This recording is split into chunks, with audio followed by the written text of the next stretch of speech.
अस्सलाम वालेकुम। Board pairing scheme के हवाले से कुछ बच्चों के सवालात होते हैं जिनमें बच्चे हमेशा कन्फ्यूजन का शिकार रहते हैं।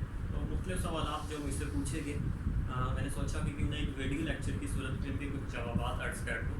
तो आपके मोस्टली आस्क जो क्वेश्चन थे, जो फ्रीक्वेंटली आस्क क्वेश्चन थे, उनमें से पहला सवाल बच्चों की तरफ से ये होता है कि क्या स्कीम बोर्ड की तरफ से जारी की जाती है।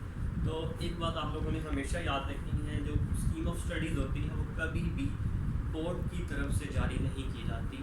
ये बोर्ड की ऑफिशियल वेबसाइट पर आपको कहीं भी नहीं मिलेगी। अच्छा, फिर क्वेश्चन फ़ौरन ये किया जाता है कि अगर बोर्ड की ऑफिशियल वेबसाइट पर जारी नहीं की जाती तो ये जो स्कीम मुख्तलिफ ग्रुप्स में, मुख्तलिफ पेजेस पर, मुख्तलिफ व्हाट्सएप ग्रुप में या इंटरनेट के मुख्तलिफ जो ज़राए हैं वेबसाइट्स पर मौजूद होती है, वो किस हद तक रिलायबल होती है। तो मैं एक कंसेप्ट आज आप लोगों को क्लियर कर दूँ कि स्कीम ऑफ स्टडी होती क्या है।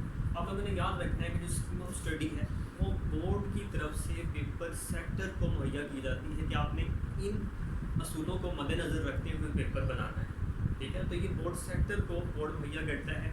बोर्ड कभी भी इसको खुद पब्लिक नहीं करता। अब जब बोर्ड सेक्टर को दी जाती है तो ये बोर्ड सेक्टर पर होता है कि वो चाहे तो 5 से 10% जो पेपर है वो अपनी मर्ज़ी से इस स्कीम से हट के भी बना सकता है। तो समटाइम्स आप लोगों को देखने में मिलता है कि जो स्कीम दी गई होती है उसमें से कोई लॉन्ग क्वेश्चन आप कहते हैं आउट ऑफ पेयर आ गया या कुछ ऐसी चीज़ें आ जाती हैं, तो ऐसा पॉसिबल हो सकता है 5 से 10% पेपर स्कीम से मुख्तलिफ भी हो सकता है। दूसरा कि ये कि क्या पेपर स्कीम के मुताबिक आता है, तो मैं पहले बता चुका हूँ कि 5 से 10% चांस होता है कि पेपर स्कीम से थोड़ा सा हट भी जाए। इस सिलसिले में बच्चों का ये होता है, अक्सर कमेंट्स में हम मुझे देखने को मिलते हैं, जो क्वेश्चन देखने को मिलते हैं, सर पेपर स्कीम के मुताबिक नहीं था तो हम बोर्ड के खिलाफ कोई इंक्वायरी कर सकते हैं। तो बच्चे आप बिल्कुल इंक्वायरी नहीं कर सकते क्योंकि बोर्ड की ऑफिशियल इंस्ट्रक्शंस में स्कीम का कंसेप्ट मौजूद नहीं है, ना ही वहाँ पर कुछ ये आपको बताया जाता है कि कौन सी पेयरिंग फॉलो होगी।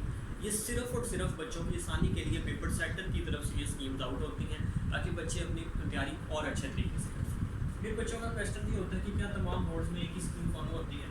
अच्छा, देखने में अमूमन ये आया है कि तमाम बोर्ड्स में साल 2019 तक जो स्कीम होती थी बोर्ड टू बोर्ड वेरी कर जाया करती थी, लेकिन इस साल पंजाब बोर्ड ने फैसला किया 2020 में कि तमाम जो बोर्ड्स होंगे वो सेम स्कीम ऑफ स्टडीज़ को, सेम पेयरिंग को फॉलो करेंगे और पेपर सेक्टर्स को जो पेयरिंग मुहैया की गई थी तमाम बोर्ड्स के पेपर बनाने के लिए वो यकसा थी। और इस साल के लिए आप लोगों के लिए गुड न्यूज़ है कि 2020 में तमाम बोर्ड्स के जो पेपर्स होंगे वो एक ही स्कीम के मुताबिक बनाए जाएंगे। हाँ, अलबत्ता इसमें 2 से 3% जो परसेंट है, जो फीसद है, फ्लक्चुएशन का चांस हो सकता है। बाकी आप लोगों की जो पेयरिंग होगी तमाम पंजाब के बोर्ड्स की वो बिल्कुल